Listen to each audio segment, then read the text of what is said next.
अस्सलाम वालेकुम नाजरीन। आज मेरा नया टीवी आ गया है।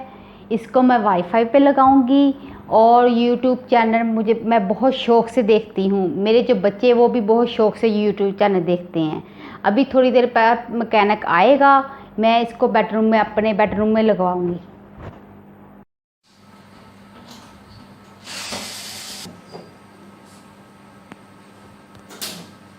कितना ऊपर कर दूं?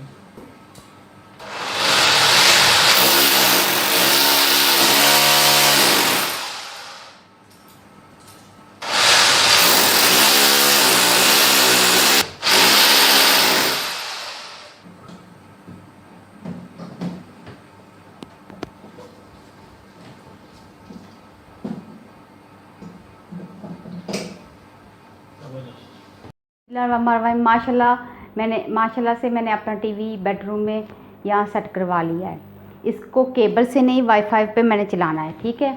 और अपना और अपने बच्चों का ख्याल रखिए और मेरे चैनल को लाइक कीजिएगा। अल्लाह हाफिज़।